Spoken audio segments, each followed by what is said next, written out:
दोस्तों, welcome back to my YouTube channel.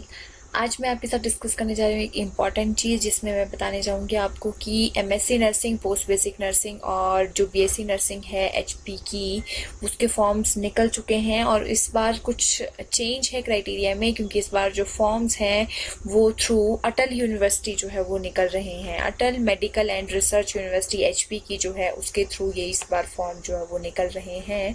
और अब मैं आपके साथ जो है वो जो कोर्स है वो एमएससी नर्सिंग कोर्स की रिगार्डिंग डिस्कस करने जा रही हूँ। एमएससी नर्सिंग का कोर्स जो होता है वो 2 इयर्स का कोर्स होता है, जो कि इस बार अटल यूनिवर्सिटी के थ्रू निकल रहा है।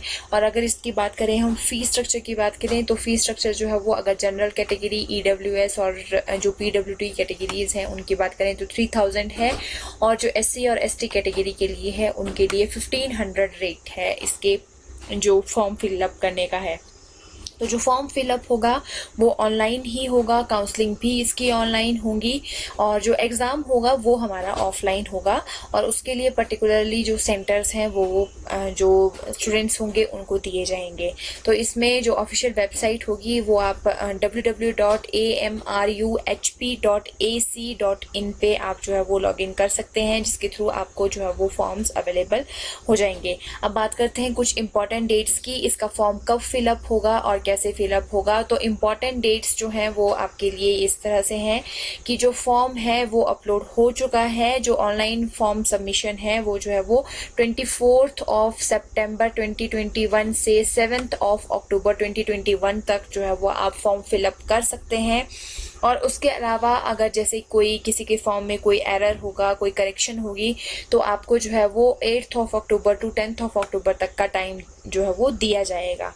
ठीक है। देन उसके बाद आपको एडमिट कार्ड जो अपलोड होंगे, तो एडमिट कार्ड आपको 24 अक्टूबर को अपलोड हो जाएंगे साइट पे, जो यही है www.amruhp.ac.in के जो वेबसाइट है, जो अटल यूनिवर्सिटी की जो ऑफिशियल वेबसाइट है, उस पर आपका एडमिट कार्ड अवेलेबल हो जाएगा। देन एंट्रेंस टेस्ट की जो डेट रखी गई है वो 31 अक्टूबर संडे को रखी गई है। एंट्रेंस टेस्ट की जो डेट है वो।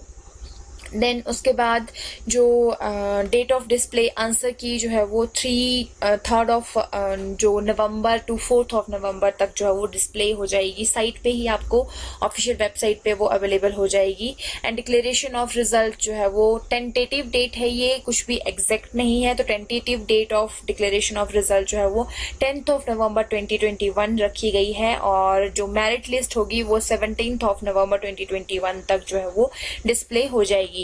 देन उसके बाद काउंसलिंग होती है। तो फर्स्ट राउंड ऑफ काउंसलिंग अभी नोटिफिकेशन नहीं है इसकी, वो जो है अकॉर्डिंग टू मेरिट लिस्ट जो है वो नोटिफाई कर दिया जाएगा। जैसे ही मेरिट लिस्ट बनेगी वैसे ही नोटिफाई कर दिया जाएगा कि काउंसलिंग जो है वो फर्स्ट राउंड ऑफ काउंसलिंग कब होगा। Then first round of counselling के बाद क्या होता है कि वो पहले जो है वो फर्स्ट जो 25 कैंडिडेट होते हैं उनको सिलेक्ट करते हैं।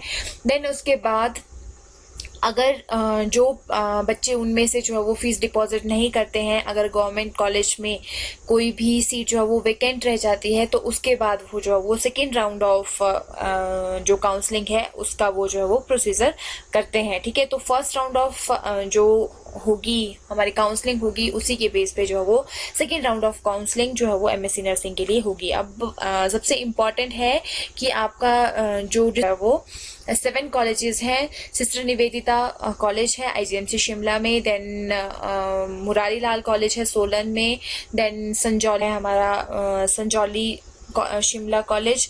देन उसके बाद जो अदर कॉलेज है वो नेताजी सुभाष चंद्र पालमपुर का है। देन उसके बाद एमएनसी अनाडेल कॉलेज है। देन उसके बाद जो है वो शिमला नर्सिंग कॉलेज शिमला है, एंड गुरु द्रोणाचार्य कॉलेज धर्मशाला है। तो टोटल जो है वो 7 कॉलेजेस हैं एमएससी नर्सिंग के लिए, जिसमें कि जो आपकी गवर्नमेंट कॉलेज की सीट्स हैं, जो एसएनजेएनसी आईजीएमसी शिमला है, उसकी टोटल 25 सीट्स हैं। ठीक है। तो हर स्पेशलिटी के लिए 5 सीट्स जो हैं वो अवेलेबल हैं। तो इस तरह से सीट्स का डिस्ट्रीब्यूशन किया गया है। देन उसके बाद आता है कि आपकी डिस्ट्रीब्यूशन ऑफ सीट्स में क्या होगा। तो 25 जो सीट्स होते हैं उसमें से जो टोटल 15 सीट्स है कि जो इन सर्विस कैंडिडेट की सीट्स हैं वो टोटल 15 सीट्स हैं और जो डायरेक्ट सीट्स होंगी वो टोटल 10 सीट्स हैं, ठीक है। तो 10 सीट्स इस तरह से है, मतलब 60% जो प्रेफरेंस दी जाएगी वो इन सर्विस कैंडिडेट को की जाएगी और डायरेक्ट ग्रुप वाले जो स्टूडेंट्स होंगे उनको 40% प्रेफरेंस दी जाएगी। और अगर हम कैटेगरी वाइज बात करते हैं तो जनरल कैटेगरी की टोटल 19 सीट्स हैं, जिसमें कि 11 सीट्स इन सर्विस की होंगी और 8 डायरेक्ट सीट्स होंगी। और जो शेड्यूल कास्ट की हैं वो 4 सीट्स हैं, जिसमें 3 सीट्स इन सर्विस की हैं और 1 सीट डायरेक्ट की है। और शेड्यूल ट्राइब में बात करें तो 2 सीट्स अवेलेबल हैं, जिसमें 1 सीट जो है वो इन सर्विस कैंडिडेट की है और 1 जो है वो डायरेक्ट की है। तो इस तरह से सीट्स का डिस्ट्रीब्यूशन जो है वो किया गया है। देन मैंने आपको बताया कि टोटल जो है वो 7 कॉलेजेस अवेलेबल हैं। तो एक कॉलेज जो है वो शिवालिक इंस्टीट्यूट ऑफ नर्सिंग जो कि शिमला में है, संजौली में, तो उसकी टोटल 15 सीट्स हैं। देन मुरारी लाल कॉलेज है, मुरारी लाल की जो है वो टोटल 10 सीट्स हैं। देन उसके बाद नेताजी सुभाष नर्सिंग कॉलेज गांधीनगर है, जिसमें टोटल 16 सीट्स हैं। देन मॉडर्न नर्सिंग कॉलेज जिसमें 25 सीट्स हैं। शिमला नर्सिंग कॉलेज है, 25 सीट्स हैं। एंड 6 जो है वो गुरु द्रोणाचार्य कॉलेज धर्मशाला जिसमें 30 सीट्स हैं। और इसके अलावा जो 7th बचता है वो government nursing college IGM Shimla है, जो sister Nivedita government nursing college है वो, ठीक है। तो ये है आपके कॉलेज और ये थी सीट्स डिस्ट्रीब्यूशन। तो आप अकॉर्डिंगली अपना जो है वो फिल कर सकते हैं अपना फॉर्म। देन उसके बाद बात करते हैं हम एलिजिबल क्राइटेरिया की। तो अगर एलिजिबल क्राइटेरिया की हम बात करते हैं तो एलिजिबल क्राइटेरिया में सबसे मेन जो स्टूडेंट्स को कन्फ्यूजन होता है इसमें कि जो 1 ईयर का एक्सपीरियंस है वो किस तरह से होगा।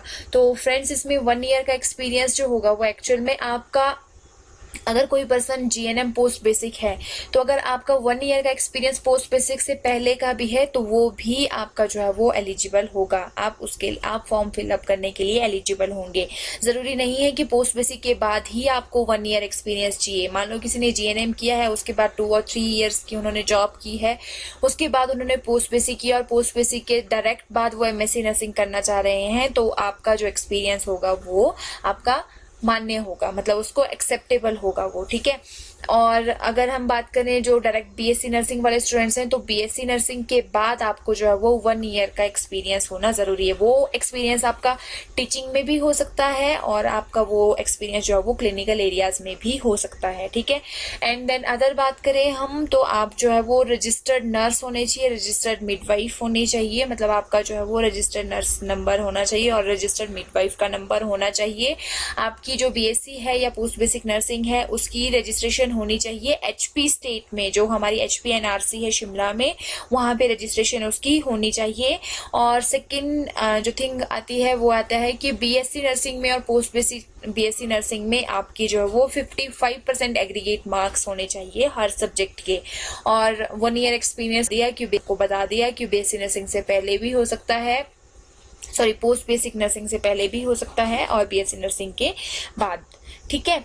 देन ये थे हमारे कुछ जो एलिजिबल क्राइटेरिया था इसका। अगर हम इन सर्विस जो कैंडिडेट्स हैं उनकी बात करें तो इन सर्विस कैंडिडेट्स का सबसे ज़रूरी है कि उनके पास NOC होनी चाहिए। उनको जो है वो जो नो ऑब्जेक्शन सर्टिफिकेट है उनको अपने जो पर्टिकुलर जहाँ पे भी वो वर्क कर रहे हैं वहाँ से उनको अवेलेबल वो होना चाहिए, ठीक है। तो ये था कुछ इम्पॉर्टेंट क्राइटेरिया जो MSc नर्सिंग के रिगार्डिंग मैंने आपको बताया। और तो फ्रेंड्स तैयारी कीजिए, फॉर्म्स फिलअप होने लग गए हैं और फॉर्म्स आप फिल कीजिए। 7 तक आप जो है वो फॉर्म्स अपने फिल कर सकते हैं। देन बात करते हैं हम अगर सेंटर्स की, तो जो सेंटर्स आप भर सकते हो जैसे कि शिमला, मंडी, हमीरपुर और धर्मशाला, यही 4 हमारे एग्जामिनेशन सेंटर होंगे। इन्हीं 4 ऑप्शन में से आपको कोई एक सेंटर चूज अपना करना पड़ेगा। देन बात करते हैं हम सिलेबस की, तो इसका जो सिलेबस होगा वो टोटल 150 मार्क्स का एग्जाम कंडक्ट होगा, जिसमें कि मेडिकल सर्जिकल नर्सिंग 20 मार्क्स की, कम्युनिटी हेल्थ नर्सिंग 20 मार्क्स की और ऑब्स्टेट्रिक एंड गायनेकोलॉजी 20 मार्क्स की। उसके बाद जो मेंटल हेल्थ नर्सिंग है वो भी 20 मार्क्स का होता है। एनाटॉमी एंड फिजियोलॉजी 10 मार्क्स की होती है। अप्लाइड नर्सिंग मतलब जो एप्लीकेशन वाले क्वेश्चंस होते हैं बात कर, या फिर हम बोल सकते हैं कि प्रैक्टिकल बेसिस पे क्वेश्चंस जो होंगे वो आपको 5 मार्क्स के होंगे। रिसर्च एंड स्टैटिस्टिक्स से आपको 5 मार्क्स के क्वेश्चंस आएंगे। नर्सिंग एजुकेशन से 5 मार्क्स के होंगे। फार्माकोलॉजी एंड पैथोलॉजी जेनेटिक्स से 5 मार्क्स का होगा। न्यूट्रिशन, बायोकेमिस्ट्री एंड बायोफिजिक्स से 5 मार्क्स का होगा। माइक्रोबायोलॉजी से 5 मार्क्स का होगा। साइकोलॉजी एंड सोशियोलॉजी 5 मार्क्स की होगी। एंड जनरल नॉलेज जो होगी वो 5 मार्क्स की होगी। तो टोटल जो आपके मार्क्स होंगे वो 150 होंगे। ठीक है, मतलब आपके 150 क्वेश्चंस होंगे और 150 ही आपके मार्क्स होंगे, मतलब हर क्वेश्चन जो है वो 1 मार्क ईच होगा। ठीक है, तो ये आपका सिलेबस है, मतलब आपको होल नर्सिंग सब्जेक्ट्स जो है वो आपको स्टडी करने हैं। अगर आपको प्रीवियस क्वेश्चन पेपर देखना चाहते हैं, प्रीवियस क्वेश्चन पेपर का अगर आपको लिंक चाहिए तो मैं आपको डिस्क्रिप्शन बॉक्स में डाल दूंगी। प्लीज आप जाके प्रीवियस क्वेश्चन पेपर एक बार जरूर चेक कीजिएगा कि किस तरह से आपको क्वेश्चन पेपर जो है वो आया हुआ है। तो ये था टोटल जो मैंने आपको बताया एमएससी नर्सिंग का क्या क्या क्राइटेरिया है इस बार का, और अटल यूनिवर्सिटी के थ्रू इस बार जो है वो फॉर्म फिलअप हो रहा है। क्या आपकी मेरिट लिस्ट रहेगी और किस तरह से काउंसलिंग होगी, क्या आपका सिलेबस होगा, ये मैंने आपको सब कुछ डिस्कस करके बता दिया है। होप सो आपको ये वीडियो हेल्पफुल लगी होगी और आपके ये काम आएगी। अगर आपको मेरी वीडियो अच्छी लगी है तो प्लीज़ मेरे चैनल को सब्सक्राइब कीजिए, वीडियो को लाइक कीजिए और शेयर कीजिए। Thank you for watching this video.